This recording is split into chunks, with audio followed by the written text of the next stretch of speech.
Om Shri Sai Ram. Dear listeners, we welcome you to another episode of this Satsang series where we have been discussing about the experiences and journey of a great devotee of Swami, Mrs Ratanlal, whom we fondly refer to as Ratanlal Amma. But before that, we offer our most loving pranams at Bhagawan's lotus feet and express our gratitude to Swami for allowing us to place our minds at his lotus feet and filling this mind with thoughts of his. This human life, which is so precious, the most worthwhile thing to do with it is to spend it in thoughts, in memories, and being inspired by these inspirational figures such as the one we are going to discuss today. And we thank Swami for that. And it is the love and devotion that viewers and listeners like you have in your heart that is enabling us to bring these programs to you. So we also express our deep sense of gratitude to each one of you for giving us this opportunity. Whenever we talk about devotees, be it Swami's devotees who have lived in his presence or devotees of the yore, the great Meeras and Tyagarajas, or even the ones of the age of Prahalada and the others, I often think of it like a scene that all of us are familiar with. When you're going for an early morning walk, right? It's so dark before the dawn. Everything is covered in a blanket of darkness. It's all black, right? And even as the sun starts rising, especially the pleasure we have of walking into the countryside, living in Prasanthi Nilayam, suddenly you find that the whole green fields is lit up with little gems, right? The dewdrops start shining like little gems even as the sun starts rising. And that scene is very beautiful in the sense that they were all there, but they were not seen till the point the sun rose. Yes. And similarly, I think it is so beautiful that there are so many devotees who might have silently lived lives for many, many years, who probably would have gone unnoticed because this sun rose in our lives. Swami entered our lives like this illumination. These people shone and we could recognize them. And in recognizing them, it gave us the opportunity to reflect upon what they have done with their lives. And it is so beautiful that there is no dearth of such inspiring people. And Swami has given us this beautiful opportunity to dwell into the life of so beautifully named Mrs Ratanlal, as we discussed last time too. She is one of those gems who has shined, and she is shining because Swami has arrived in her life. And we covered 2 parts. We are here to continue the 3rd part of this conversation. Yes, absolutely, Prem. Very rightly, there are so many such beautiful, amazing, exemplary souls in this abode of Prasanthi Nilayam, and wherever people have created Prasanthi Nilayam in their lives, no matter they are in India or abroad. And for one story of Ratanlal Amma that we are reading, I think there are hundreds and thousands of stories that we do not know. Absolutely. And in fact, if you just go to South Prasanthi, East Prasanthi, knock every door, I think you will find such stories. You have someone like Mr. Pantji, 100 years. I think the world has no idea of this such a lovable personality who has been taking care of guests. And like that, you take any institution of Prasanthi Nilayam, there are nurses who are working right from the inception of the hospital. There are workers who are there whose fathers also work for Swami, their children also are working for Swami, like generations. And nobody knows about them. And it is really, really such a thrilling moment, enlivening moment to read about their lives, because Swami very clearly says that you don't need to read any scripture. In fact, Swami very clearly says to Ranima and so many other, even to the warden, Swami had told that to walk on the spiritual path, to get tips on how to walk on the spiritual path, you don't have to read different philosophies, just read the lives of the saints. And for us, Such people, Ratanlal Amma, Kasturi sir, Ramabrahmam sir, I think they are the people who are the modern saints who lived when Bhagawan came to be with us. And definitely there's nothing better that we can do to sanctify our lives than reflect on their stories. And as Prem said, we have finished 2 parts and we talked about how she first came to Bhagawan, her first darshan, how the light entered into her, and how Bhagavan entered dramatically into the life of Mr. Ratanlal. And then we talked about how Swami was giving them the signs, right? Even before he actually entered, he was preparing their minds. And Mrs. Ratanlal talks about how even as she was worshipping sage Bhrugu in her shrine, she used to see the sage covered in yellow hue, how people, when they came to her home, they would see Bhagawan sitting on the chair and she didn't know Bhagawan was there. And they used to say that, oh no, there is Swami sitting. And today you will hear she talking also about how Swami was appearing in her earrings, in her diamond earrings. So there were so many such signs that Bhagavan continued to give her and prepare the soul for that first amazing encounter, isn't it? Right. And then we spoke about the 3 darshans they had on Yes. subsequent days. And one of them was when they had been to this devotee's house, Mr. Atal. I think Swami was visiting their house. And she spoke about these 3 interesting events, 3 miracles that Swami performed.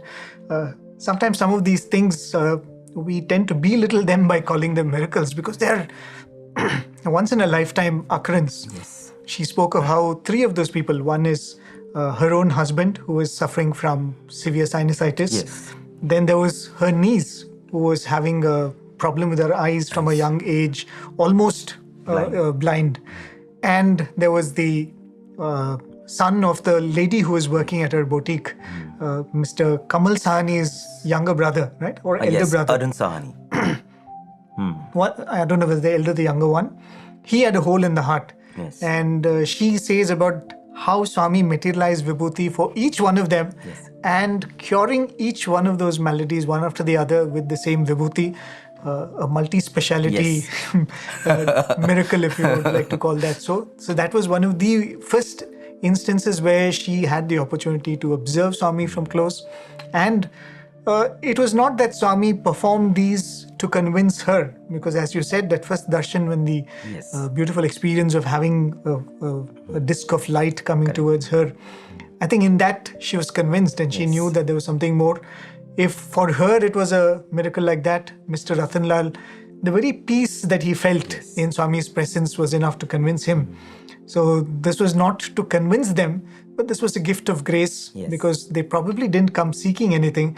And that was one of the experiences that she spoke about, we covered last time. Yes, and of course we then went on to their first visit to Parthi and the challenging moments they had adjusting to Parthi. Of course, even though there were 9 people in a room, and Swami says, Ratanlal Amma, and you please, you also adjust in that room. So like there are 13 people. So she came to Prasanthi Nilayam at a time when there was 1 or 2 rooms, and there were 13 people living in a room, and there is absolutely no facilities, no electricity, no water, no milk, and she had to have her car driver go to Bangalore every 2-3 days to bring the basic stuff. And live under trees. So she had to ensure that her husband is comfortable. And we spoke about how they came from a background where in 1960s itself they had like 10 servants, 4 cars, and air-conditioned house. But all of this did not matter to her at all. Still, when she recollects those days, she would always say, "Hey, nahi, it was heaven, it was heaven, it was heaven." And so we were talking about that phase of our life, and in spite of the circumstances being so challenging, still she did something very interesting, very moving. Let's listen to her. There used to be one lady sitting outside at 4 o'clock with a little basket of akkora. And akkora. In 1 anna, I used to get this much akkora. 1 anna, that was the thing. And from the very beginning, what happened, Because we used to worship the Devi those 9-10 days.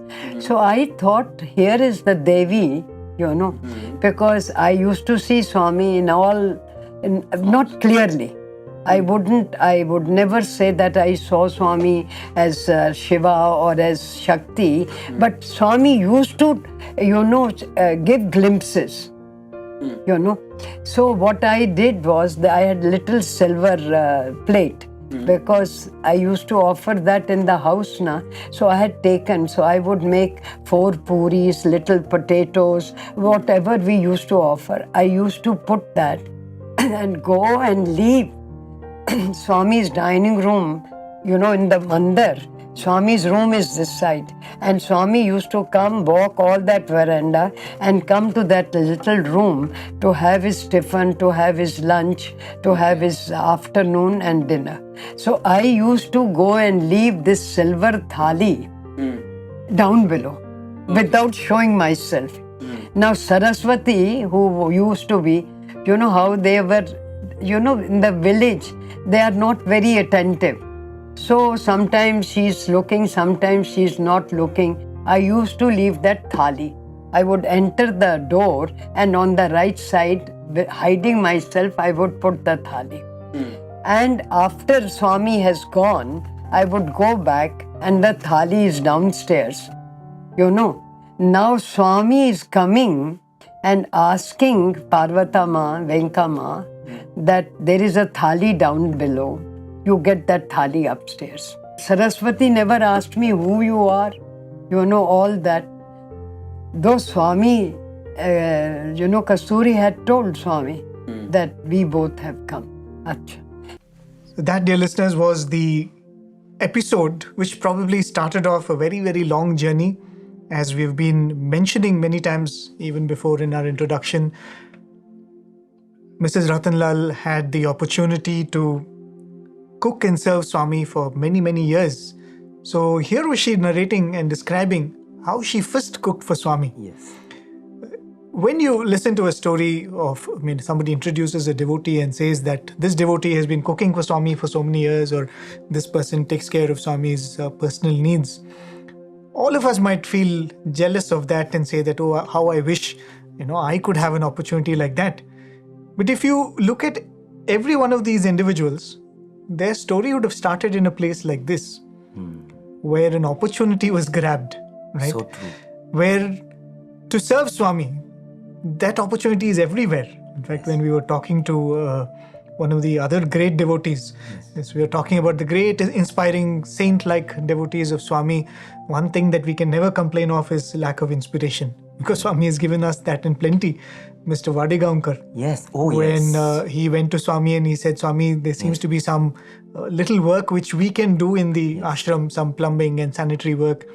Is it okay if we take up that? He said in an interview. And Swami made an expression as though he had taken offense. So he was little taken aback. Did I ask something or say something which is inappropriate? And Swami looked at him and Swami said, isn't this your home? Why do you have to ask me? You should have the sense of belonging and responsibility. You can take it up. So typically like that, here is Swami and she's cooking food. Why not offer it to Swami? But I think Ratanlal Amma was someone she would have felt, it is my Swami and I have to serve, I have to take care. Absolutely. And that opportunity, I think it only requires devotion and love to discover that here is Swami and I can do this, and Swami will accept it and Swami will be pleased by it. So every grand opportunity starts with a small initiative such as this. Absolutely. And when you see the way she went about it also, she just wants to leave the plate and quietly go back. She does not even want to anybody to know about it, or she's not looking for any sort of reward out of it. Just that satisfaction, just like a mother, has my son eaten? Can I serve my son? That's all she wanted. And when you think about it, Swami has his own sweet ways of acknowledging it. So even though she does not tell anyone, Swami sends word through Parvatama, Venkama. See, There's a plate down yeah, there. there is a plate down there. You bring it, and imagine her thrill when you open the dabbas and then you see that some of it has been partaken, some of it has been accepted. And in fact, whenever we read the life of Mrs. Ratanlal, as I was saying before, you cannot but think about the lives of other such great souls like Professor Kasturi and Ram Brahmam Garu, Raman Rao Garu. In fact, it reminds me of an episode from Professor Kasturi's life. Professor Kasturi came, to Bhagawan 1948, and his entry also was very dramatic. And just Swami stunned Professor Kasturi by saying that when you retire, you're going to write my biography. It is the first encounter, and he says, I don't even know him, and he's saying you're supposed to write my biography. And so from then on, little things start happening. And Professor Kasturi so beautifully says that that experience was too good to be true, too sweet to swallow, too sudden to sink in, and too light to keep it in my mind. Beautiful. And I think that's how it was when you read about Mrs. Ratanlal. So one day, Swami asked Professor Kasturi, which tastes better? Hot milk made lukewarm by being poured from one cup to the other a number of times, or hot milk cooled to the temperature of the room, temperature of the tongue, by the cup being kept for some time in a basin of cold water. How do you make hot milk lukewarm? Which is the best procedure which will ensure that the taste of the milk does not reduce? And Professor Kasturi absolutely was stunned, and he didn't know what to answer. And Swami said, okay, no problem. When you go back, you ask your mother, and also tell her what she's doing is not right. Not the best practice. It's not the best practice. So then when he went back and he asked his mother, this one mother revealed to him that every day she would offer hot milk to Bhagawan, and to ensure that this milk comes to room temperature quickly, she would keep it in a basin of cold water. And so Swami was just saying that what your mother is doing out of so much love for me in her room, she's making that offering for me. Know that I am there, I am receiving it. If you are doing anything from that space, Professor Kasturi's mother was also someone like a mother figure for Bhagawan. That kind of endearing relationship Bhagawan had. So there were all these little beautiful moments these devotees, these saintly devotees had when they had that pure love for Bhagawan, isn't it? Absolutely. I think in the presence of Swami, you find some of these people raising to potentials that probably otherwise we wouldn't have. That's the magic of the avatar. Yes. The other day I was listening to a narration of an old student who was a student in the primary school. And he said, we were so taken in by the stories of these great saints that we would hear. As little children, for us, you hear the stories of Mother Shabari, for example. Yeah. The same Rama is here. Correct. And he said, he accepted the way she offered that fruit to Rama. I mean, Rama accepted the way she offered it to him. And he said, this is our same Swami. Yes. Why are we not offering like this to Swami? And he thought to himself, Swami accepts cloves, right? That's the only thing which probably Swami accepts from all of us. And he said, Swami likes cloves to be spicy. So I will taste each clove. I mean, I'll give ones which I feel Swami will like. Wow. And imagine this little boy taking a bowl of cloves that he has tasted himself, each one. Amazing. And Swami finds him in the crowd and comes and takes cloves from him. Wow. Right? I mean, when I heard that, could we have even imagined being able to do something like that in the absence of Swami in our lives? I think that is what Swami does to our lives, that he allows us to raise to potentials we probably didn't know that we have. And all of us, I think there is no point in saying that, I could not do this for Swami, I could not offer this to Swami, I could not physically serve Swami in this manner. That opportunity is still there right? Even in 1940s, as you beautifully narrated, Swami was acknowledging that the milk that you keep on the altar at home is being consumed by me, right? And many, many devotees have had the opportunity. So I think Swami has entered our lives, and we have the responsibility also to raise ourselves to such heights. And during that first visit to Puttaparthi, the most coveted thing that to happen to anyone's life when anyone came to Bhagawan in those days was that personal moment with Swami, that interview room session with Swami, and Mr. and Mrs. Ratanlal had that opportunity. And how did that go? We heard about the first darshan, we heard about the first interaction. How was the first interview of Mr. and Mrs. Ratanlal with Bhagawan? Let's hear. Now, last day, Swami called both of us for interview. And there used to be no proper interview, small room. So Swami had steps to go up. Swami being small and little, though my husband and myself, we are same height, Swamis. So Swami would climb the 2 steps and would make us stand down below and draw the curtain so that other people, if they are there, they don't listen what is happening. He would talk to my husband. To me, he would never talk. Before leaving, he would look at me and start singing Mirabai's bhajan.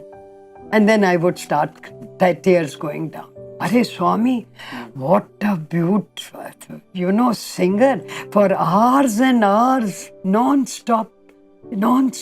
There was nothing whether it is Tyagraj or whether it is Meera or anybody or Surdas or, there was no Bhakta, Purandar Das and all that Swami, didn't sing those songs.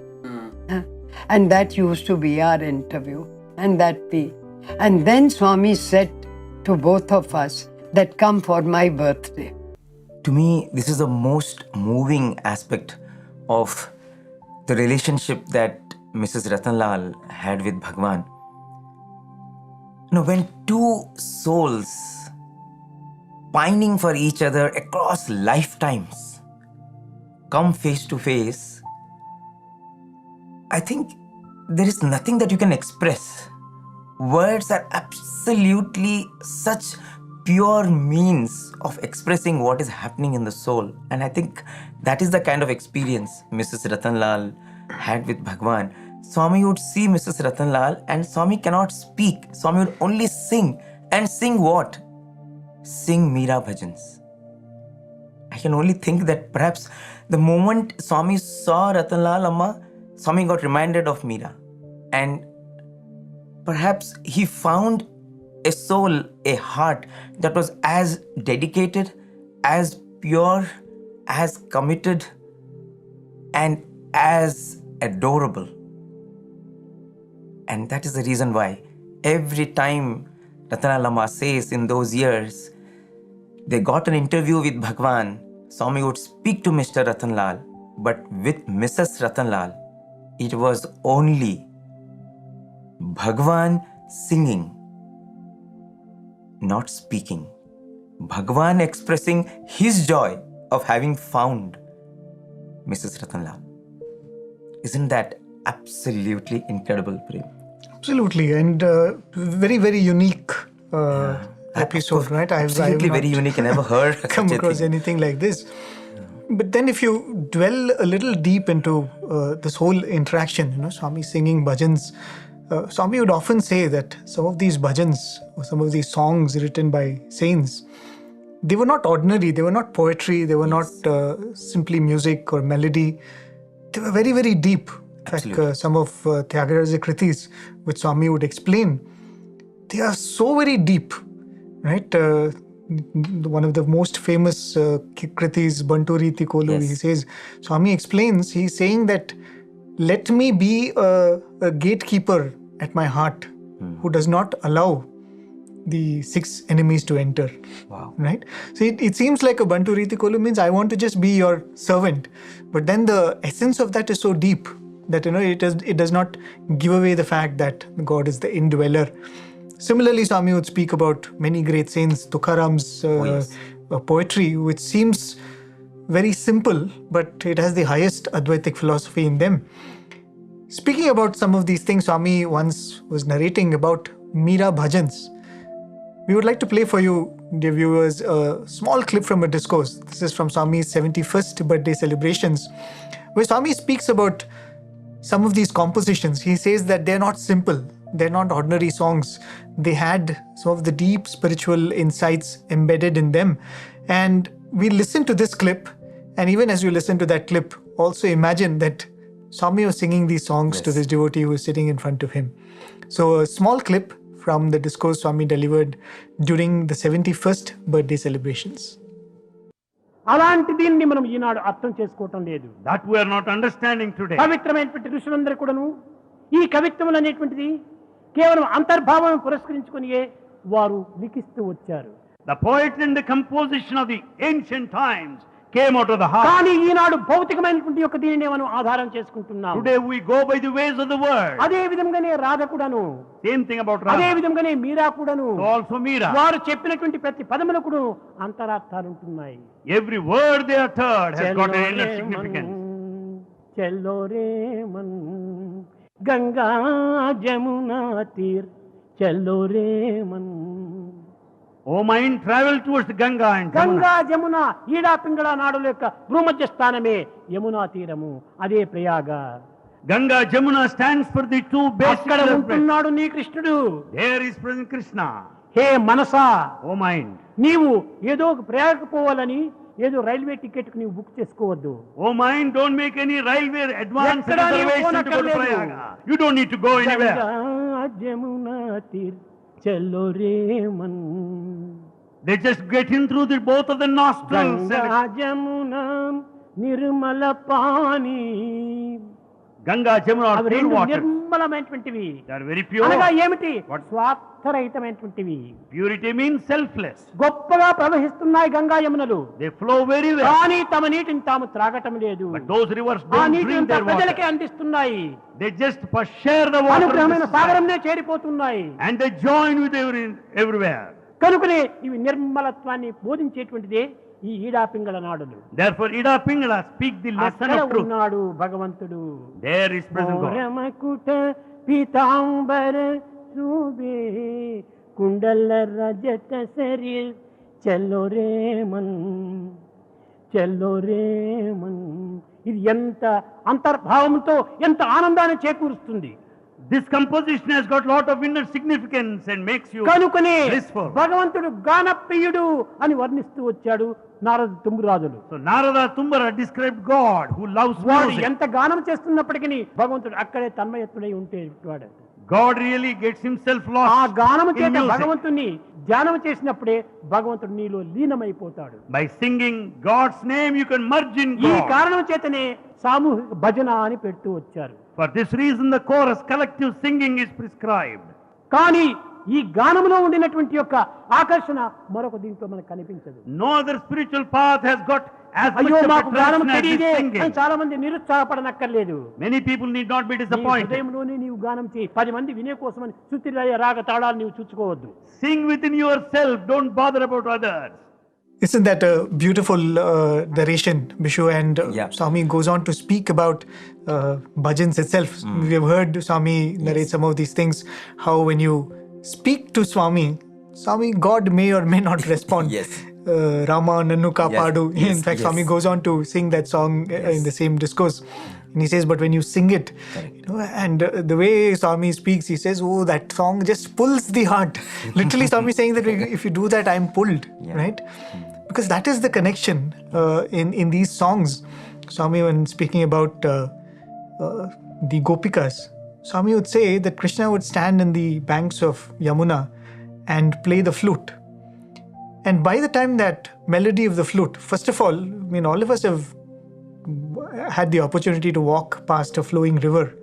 You can almost not hear what the person next to you is speaking, right? Because the gurgling of the water drowns all the noises. Krishna is standing by the river and he's playing the flute, and it reaches the homes of the Gopikas, which are far away into the the village. Swami says, how does that happen? Because it was not an ordinary melody that was being sung. It was the essence of all Vedanta. Swami says that in one of those Vedasara Mantatisi, Nada Rupa Mugana Marchi. Swami says in that, right? So he says it is the essence of Vedanta. It's the call of the Paramatma to the Jivatma, and the Gopikas, because they were pure, they responded to that call. And here is Swami, in front of this devotee, singing these songs, right? The conversation that was happening was not even between that Mrs Ratanlal and Swami. The conversation was between the divine being and that Jivatma. The Jivatma and the Paramatma. I think I think it's a joy for Paramatma that, after so many births, he has found finally the soul that he had been preparing for so long. And for the Jivatma, nothing else now has any significance in life except the person in front. And I think this is a moment which I feel you cannot express in words. Just close your eyes and just sit back and just think that you are with Swami in the interview room, and you have got this chance after praying and pining for years, and you sit at his feet and you look at Bhagawan. You don't know what to speak. Swami looks at you. He also doesn't know what to speak, and he begins to sing. I think that is what is the unspeakable relationship that was there between Bhagawan and Mrs Ratanlal. And of course, Swami tells them to come back for the birthday festival. They had come for Dasara. And 1965, Swami says, you come back. So that's how, their trips to Parthi started. And so we'll listen to Ratanlal Amma talk about she being part of the birthday celebrations, 40th birthday celebrations, 1965. It is 1965 na? So 65 में कौन सा birthday था? 40th. So we came. And there was a little hall. And these, my God, the few people, they had no consideration. When we would enter, they would throw us out because we were not of end. So Ratanlal is Swami is taking him up to his room, and I'm sitting last, and there used to be the canteen. So, bhajan is going on, you are listening to the bhajan, and then Swami would come, do Shirdi Abhishek, and all that. So while the bhajan is going on, I would jump, and there used to be a big itni basket, green chilies ki. Nobody would like to cut that because the hands burn. So मेरी duty यही है कि वो chilies काट के I used to give it for the canteen. और if you saw the canteen, daylight you couldn't see anything. It is full of smoke, and there used to be 6 benches with kadapa, and वो पतला सा सांबर और कुछ खाना that used to be available. So I used to cut, and then I would, when Swami is coming, I would jump and sit last. Swami would come last row in every function. He used to come to the last row, talk to people, give them namaskar and all that. So I was very happy that I'm getting my namaskar from Swami during all the functions. What more do I want? There is nothing. Swami is not talking to me, and everybody knew Ratanlal by that time. Nobody knew who Mrs Ratanlal is, So that was then we discovered, where the Sai Towers is. There Mani used to have a little dhaba. And next to that, there were 4 dilapidated rooms. No proper doors, no proper windows. Even the rains are also. So I did little spade work. I went to that Mani, what is this? He says they are available, You can take that.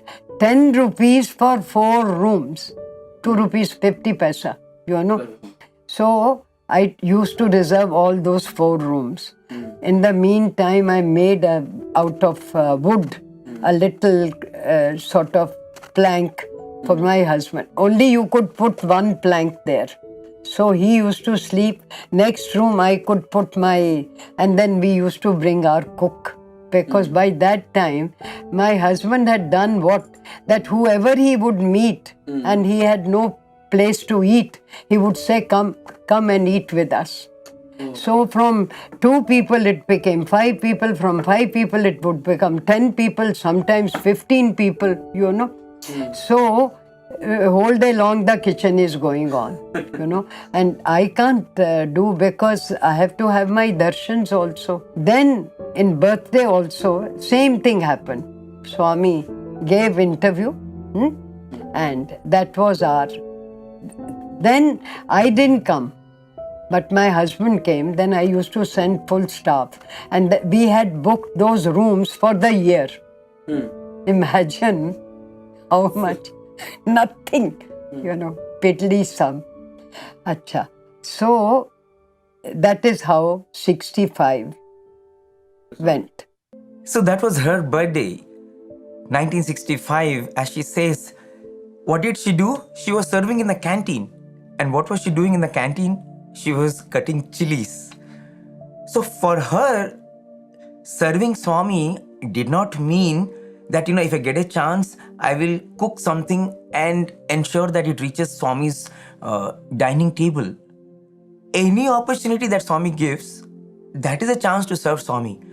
Anything that I can do in Prasanthi for the devotees, that is a chance to serve Swami. And she grabbed every opportunity, and that was probably a difficult thing to do. And imagine, we all know Ratanlal Amma, she comes from a very aristocratic family with all that, but she took up the most difficult thing to do, of cutting chilies. And as she says, she did not really expect anything from Bhagawan. You know, just that satisfaction that I'm doing something for Swami's birthday. And Swami used to come and give Padnamaskaram. She says, you know, she never sat in the front or she never looked for anything from Bhagawan for having done that service. She would sit in the last row and Swami himself would come and give Padnamaskaram. And she says, that was more than enough.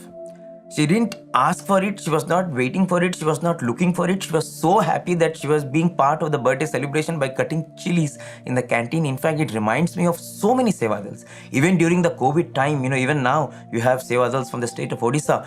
You see them serving in the Western canteen, groups of ladies sitting together, cutting vegetables. You know, you see so many sevadals serving in various divisions of the ashram with that same fervor, that same love.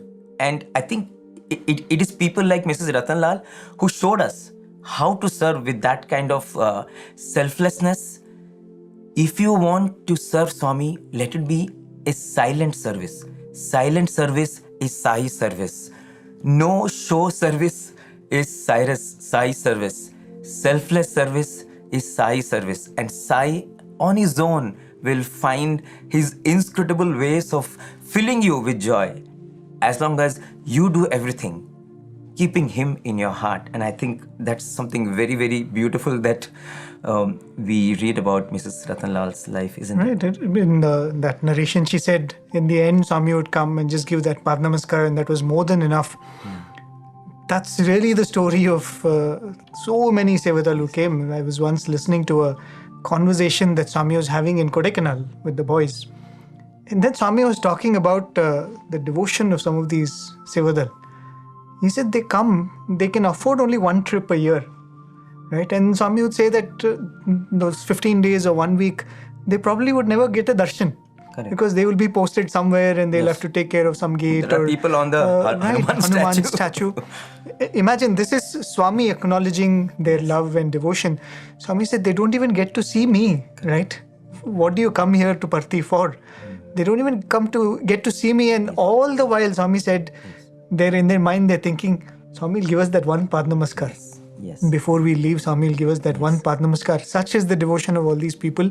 And today, as you were saying, that in the absence of even that, they still find the inspiration and love and devotion to come and do that. Yes. at a time when people are scared to step out of their homes. Yes. Right? These people, I was so surprised even during the initial months of the COVID lockdowns phase and of all that. COVID, yeah. We found devotees coming all the way from the northeast of India. It takes And they were here days. for like 2-3 months Right, because they couldn't go back. And coming all the way, saying that when work from home has become a norm, their work from home was redefined. Literally, I met one young Sevadal boy. I just happened to talk with him and I asked him, where are you from? What do you do? He said, I'm an IT professional at Infosys. Right? And I said, that's surprising. Have you taken leave? He said, I've taken a few days off, but few days I've taken work from home. So he said, I do work in the morning and night I do Sevadal duty. I said, where else do you need to look for to Work see from your Swami's true home. Right? Where else do you need to look for? Swami is giving us inspiration through such selfless people, and that is what even in the narration that we heard. And of course, she goes on to speak about them finding their way around Puttaparthi a little bit. Now she said that I found that there's a room I could rent. 4 dilapidated rooms. Right, and put together. And one plank where Mr. Ratanlal can sleep. And after that, she says, once the kitchen is set up, now suddenly guests start coming. And she says, that became the norm. And being people who probably in that first trip, she said, how difficult it was to get anything in Parthi. So Mr. Ratanlal would find whoever he finds and he says that they are really not sure where they're going to eat, he would bring them along. And she says now the kitchen became a 24-hour kitchen. One, it just reminds of the other great devotee of Swami, Subama. Yes. Where, after Swami declared and came back to Puttaparthi, before the Pata Mandir was even built, Swami was living in Karnam Subama's house. And talking about those days, Swami would make a very beautiful statement, very subtly. Swami said, the grinding of that stone never stopped. Yes. All those days, because that huge grinding equipment, whatever you call that, grinding stone to do chutneys. It's very difficult. It's really difficult. And they used to make chutney and dosa and idli batter and all that. Swami said, throughout the day you would hear the grinding of that stone because she was feeding everyone who had come for Swami's darshan. Right? If as devotees we are asking, how do we win Swami's heart? The manual is here. Yes. Right? I'm also reminded of what happened in Hadshi when Swami had gone to Hadshi. Yes. I think they'd taken Swami to the balcony of the mandir, and they were showing Swami around, and they were saying that this is where the road is and all that. And suddenly in the distance, Swami saw that some enclosure had been built. And Swami said, what is happening there? And they said, Swami, prasadam is being served. And Swami, the all-knowing one, pretended as though he was surprised, and he said, what prasadam? So he said, Swami, we are serving food for all the devotees who have come. And Swami was so happy to hear that. Right?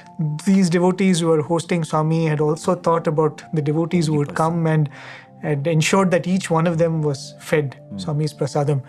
This is how you win Swami's heart, right? It is very, very simple in the sense that it is open to us, but it is up to each one of us to grab that opportunity. So that was about her first birthday celebrations. Now we'll go on to another visit that they made, as she goes on to say that they made multiple visits after that, but she goes on to speak about one particular visit, which was an impromptu visit they planned, and it turned out to be one remarkable one. So we'll listen to her narration and then we'll reflect upon what she shares. 66, it was July. And he was coming very often. If I had time, I would come. If I didn't have time, much. We finished Tuesday bhajan. And the next day was the 28th of July. And while having lunch, I told my husband, I said, how wonderful it would be if we are there tomorrow. So he said, Bombay. He said, very simple. Let's pack up and let's go by car. I said, all right. I went to the kitchen I told the man, there is no need for you to come. There was Atal's daughter who wanted to come with us. So 3 of us, I packed up everything, dal, chawal, everything in a little basket.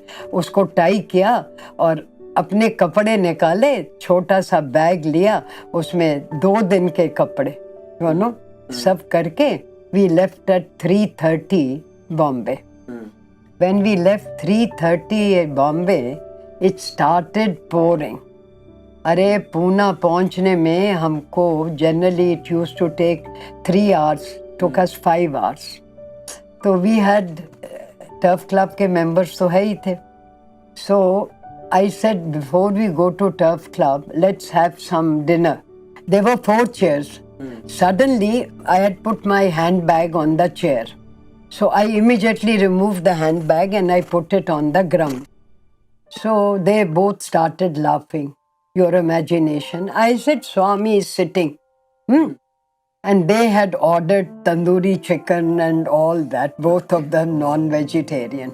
So मैं तो strict vegetarian. I had ordered little dahi, dal, because I was not sure whether in the other curries these people used to cheat. They used to put little meat shorbas in order to make thing interesting.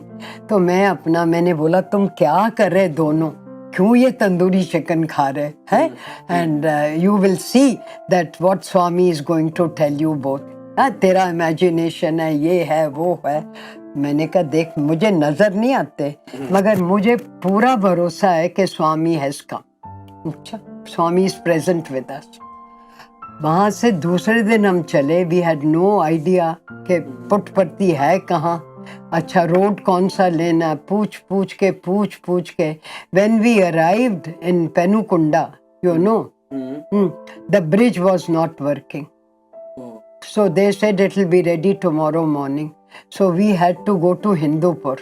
It was 12:30 at night. And my husband has been driving for 16 hours, you know. तो हम जाके हिंदूपुर में मैंने I told my driver कि तो front seat निकाल, इसको लटा देते, हम तो बैठ जाते क्योंकि वो गवर्नमेंट गेस्ट हाउस में कमरा नहीं था. मैं और this girl Atal's daughter we are sitting outside on the ground और हम अब भजन गा रहे हैं. 2 बजे, 2:30 बजे, 3 बजे आई शुक माई हस्बैंड कि अभी उठो, because 5:30 Swami used to give darshan in the morning. तो we wanted to be in Puttaparthi by 5:30. So जब हम पहुंचे तो स्वामी वॉज गिविंग दर्शन. सो किया, फिर बाहर गए, जाके अपना क्रियाकर्म किया. फिर कस्तूरी के पास आए तो कस्तूरी ने बोला कि मैं स्वामी को पूछता. Now this girl went up to Swami. Swami, it is Mrs. Ratanlal's birthday. Now they had talked to Swami about my ring and about, much before 6th of June. And Swami confirmed that, hey, don't talk ring, stone. Yes, I'm giving, I am appearing in that. So Swami had some or the other, all God's grace. This is all preordained. What Nothing. ring? What, auntie? What? I had a big stone, diamond, very big diamond, which I used to wear. And I had very big diamonds, which I used to wear in the ears. Swami is all the time in that. Oh, you could see. Everybody could see. And they had come to Swami and they told Swami that in Mrs. Ratanlal's ring and tops, we see you. And Swami confirmed it. So she said, Swami, it is Mrs. Ratanlal's birthday today. Swami said, go and tell her that I'll see them tomorrow morning. On the 29th July, he called us. Swami called that girl also. So you had tandoori, all that he described. Mrs. Ratanlal told you, you said Mrs. Ratanlal's imagination and all that, all that. Acha scold kiya. And he called these Nadswar people because Guru Purnima bhi thi na, Correct. And there was Mr. and Mrs. Maru, there was another couple. Why I'm giving you this story is it's worth listening. So Swami gave us interview and gave me, I was a very bad ulcer patient, which I never told anybody. Swami materialized and gave me Vishnu Saligrat, and he said, do Abhishek and drink every morning. That was the narration of that trip we were talking about, where I think it was her birthday or Mr. Ratanlal's birthday. It was Mrs. Ratanlal's birthday. Mrs. Ratanlal's birthday, sometime in July, and she said that for a moment she wondered it would be nice to be in Swami's presence, and what stops you, right? That's what Mr. Ratanlal says, and they make this trip, very arduous one, right? We'll come to that a little later, but the other beautiful thing that came out in that narration of hers is something that should happen in every devotee's life. Yes.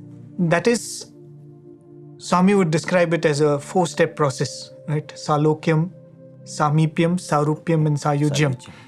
I would often think of Salokyam as we go on with our lives, we carry on our lives in a manner without acknowledging the presence of God, right? Many of us are like that. I mean, yes, during festivals we pray, or morning when we wake up we pray, but still God is, one of the many showpieces in our life. But then when in a devotee's life, a time comes when Swami becomes an important aspect. I think that is what is Salokyam, right? Literally, your world has expanded to engulf step into the kingdom Swami, or you have stepped into the kingdom of God, either way you would like to see it. From that Salokyam, that Samipyam has to be found. It is 2 ways. One is you feel Swami's presence with you always, and you pine for Swami's nearness, right? Both of that is Samipyam. Yes. That you want to be near and dear to Swami, and you also don't forget that he is near and dear, right? Yes. As Mrs. Ratanlal was saying, that wherever she was going, that small incident about she ensuring that the handbag was kept, so that when there are many devotees who follow this, they would try to keep a seat next to them. In fact, free. There are, as you mentioned, there are many devotees who follow this. I know of so many devotees, when they drive, they keep their the place next to them vacant. They consciously feel that Swami is there, and they have such experiences. Right, and I think there are so many people who have that experience. If you consciously feel that Swami is with me, walking with me, living with me, when I'm driving, he's with me, when I'm in my office, he's with me, I think Swami gives that experience. It's a question of how strongly, how intensely you cultivate that feeling of his presence. And as she was narrating, once that feeling is there, it automatically starts regulating your actions and thoughts. Right? Because, all said and done, we might say that Swami is omnipresent and we acknowledge that Swami is everywhere, but we behave differently when we are in Swami's presence and otherwise, right? So this thought of Swami is next to me automatically starts regulating the way we lead our lives. And that is what she was saying, that, how can you eat this kind of food? Swami is watching, right? So that thought, I think that again is a very, very important thing. It is not enough to say that I am a Sai devotee. It is not enough to say I am part of the organization, I come and do bhajans. Yes. You will have to take Swami along with you, right? And that is one thing which Swami would constantly tell. I still remember one of the elders, when he got the first interview, he and his wife were called for Swami's interview. And apparently at that time there was a very beautiful picture of Swami in the interview room. Swami was looking very charming, a little younger than, or maybe at that time, because this happened in the early 70s. So this devotee was going on staring at that photo, and he was so drawn. Imagine Swami sitting there, and he was so drawn by that picture. And Swami noticed that, and Swami said, "What?" And he said, "Swami, if you don't mind, can I take this picture?" He said, "It's so beautiful, Swami. Can I take this picture?" And Swami said, "Why the picture? Take me." Right? Yes. And he said, that is what I want. I want that each one of you who come to Puttaparthi, to Prasanthi Nilayam, takes me along with you into your life, right? So I think that is a very important step that every devotee needs to take. And she was referring to that. I think what is amazing is she just come into Swami's fold. It happens, we have seen in so many devotees' lives that, it takes so many years for you to make that transition, that I love Swami, but loving Swami means living his message in my life. in a way that I feel him every moment. It takes so many years for people to come there. But for Mrs. Ratanlal, it just happened. She just was drawn to Swami, and next moment she's thinking, how will I live his teachings in my life? And I think that is the difference also between liking Swami and loving Swami, isn't it? Right. Loving Swami is actually, can you make that love translate into acts in your life such that he loves you.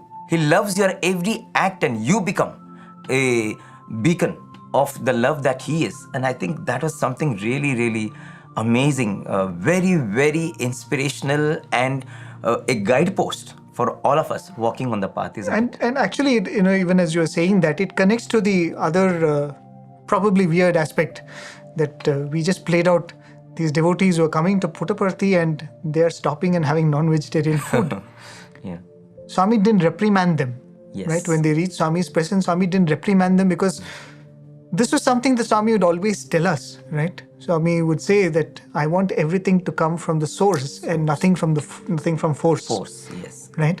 And just what you were saying, the difference between liking Swami and loving Swami.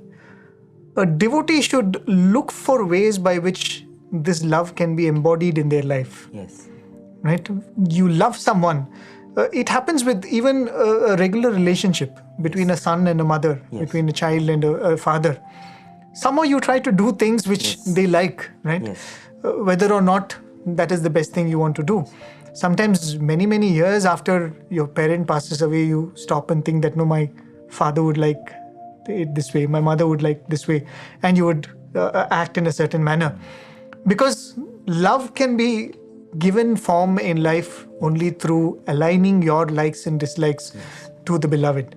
Absolutely. And when you say that I love Swami, it should come for our own understanding that now I love Swami, what can I do? Yes. And I think Swami only gives us ways to express that, because I often would say that if there is somebody who, whatever they eat, when you say Brahmarpanam, Swami says the Vaishvanaro Bhutva, right? That's the thing we chant, the Vaishvanara, the flame which is inside, which is God, Swami says accepts.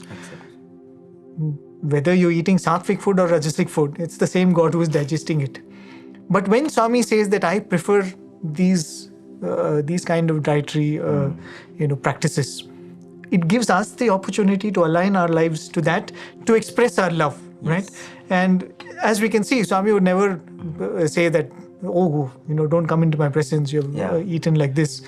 Swami would only slightly hint that this is what I like, it is up to you. But I will still love you. Right. God's Absolutely. love Right, never absolutely. stops.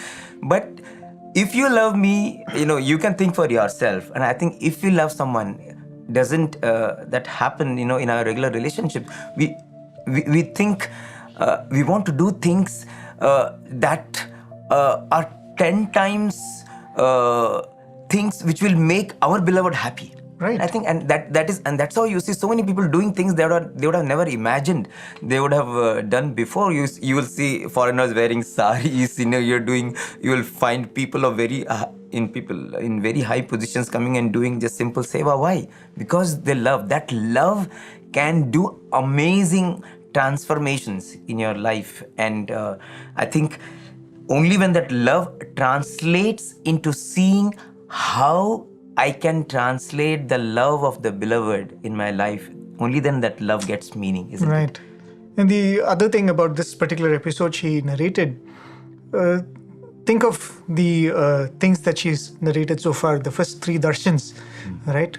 3 darshans on subsequent days, one after the other, and each one they get closer and closer to Swami. And Swami has come all the way to Mumbai, where they live, right? It's like God coming to your doorstep. Yes. And you have access to him, you have means of going and reaching out to him. Suddenly everything seems to be falling in place. And here is another case where there is obstacle at every step, right? To reach the nearest city, from Mumbai to Pune, they Correct. take longer. From there to Penukonda, they take so much longer. Then they trying to reach the nearest town, there is no place to stay. There are obstacles at every stage. But even then, the drive within has not come down. Correct. So I feel, Swami's blessings can come to us in 2 ways. One is Swami might clear all the obstacles on our way. Then you know that Swami's silent hand is at work. I think the other way is there might be any number of obstacles on the way, but there is no deterrent inside. You don't find your enthusiasm or hope dipping. You are focused. Yes. I think that is also Swami's grace. Yes. I was once talking to a couple who were living in 2011 in Australia when they got the news that Swami had decided to conclude the avatar. And they were sitting in Australia, I mean, it's quite a distance away. When they get the news, both husband and wife said, we have to go and see Swami one last time. Right? Somehow we should go and have Swami's darshan. They just get the news, they decide this, they open up their laptop, they say, let's book the first ticket out of here to Malaysia or Singapore. We'll go there and then we'll see. Then some flight will be available, we'll take it and go. Right? Then they booked a ticket. Literally, they booked the ticket, closed their laptop, picked up a bag and walked out of their houses. Right? They go straight to the airport, get into the flight, land in Malaysia, go to the counter. The next flight out to India had 2 seats available. Wow. They got into that, they came to Bangalore, and in no time they were there. And everybody else was surprised, how did you pull this off? Right? Because we know that a trip to India from a country like that calls for weeks of planning. Yes. And that couple was saying, we don't know how it happened. In the heart, there was this desire that we have to see Swami one last time. And he seemed to be, pulling the strings in miraculous ways. That is also Swami's grace. In fact, very recently I spoke to a professor from Netherlands. Generally, it takes 3 to 6 months to get the papers all cleared for him to travel out to come to India. Okay. And he was saying that, I don't know what happened, he just got this desire that he should come to Parthi, and things just moved so quick. Things that would take 6 months happened in like 6 days. So I think these are experiences Right. I think so many people have Absolutely. had. Yeah. And I feel that is also Swami's grace. And the other thing is a case like she narrated. Everything around you is falling apart. Yes. Everything, there is an obstacle at every step of your journey. But there is something burning within you Yes. which makes you overlook everything. It doesn't let your enthusiasm be smothered. Yes. I think that is also Swami's grace. And I think that also we have experienced so many times in our life. Yes. When we look back and say that, oh, I should have crushed so many times in this. Yes. But Swami ensured that, when we pray to Lord Ganesha, when you say, oh, Lord, remove obstacles, I think it is both ways. Either you remove the obstacles or you give me the strength to overcome the obstacles. I think grace from Swami comes in both ways. Yes. And if She says that love for Bhagawan is there, I think that strength That will is the come. most important thing. Most important. Right? When you have love, you find the walls breaking. Yes. When you have love, even if the wall is there, you'll find it breaking. You will find yourself breaking it. Yes. I think. Yeah, I think. And other thing that you hear Mr. Ratanlal talking also about Swami confirming that indeed it was he who was giving darshan, giving visions in the diamond earrings. That's what Mr. Atul's niece asked Swami. Swami, we used to see you in the ring, and Swami says, yes, I was there. So, we were talking about this earlier signs that Swami had given, and now Swami is sort of confirming. And slowly their relationship with Bhagawan is coming to a stage where from there on, we said the light is in me. When she came to Bhagawan, the light literally entered into her. So that was sort of the start of the journey. And then now you are in the light. When you are in the light, a lot of purification happens. Lot of journey has to be walked where this light will ensure that the light in you shines, and that is a process. And I think that's what happened in the subsequent years until she reached the point where I and the light are one. But I think we will come to that in the future episodes. The other interesting thing also that she narrates here is how Swami cured her of her ulcer. She had this chronic problem of ulcer. If you remember the first encounter in the night, she actually left that gathering. If you listen to our first episode on the neighbor calls her to have some milk. Because she had that ulcer and she cannot handle being on empty stomach for long. And here, she didn't ask for it. She didn't ask Swami to cure her ulcer. This is Swami's calling her. Probably it was her birthday gift. It was her birthday. Swami creates a shaligram and Swami says, you do abhishekam every day and you have. And from then on, she didn't have that ulcer problem. Again, she didn't ask for it.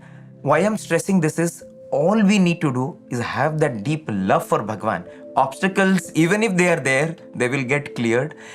Be it physical, metaphysical, spiritual, emotional, any kind of obstacle.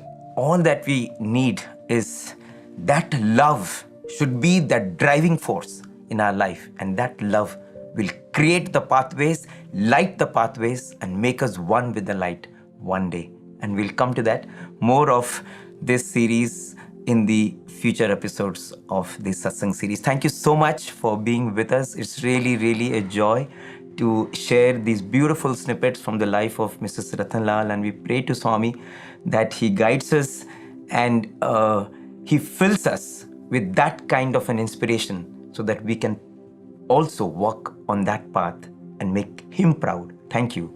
Sai Ram.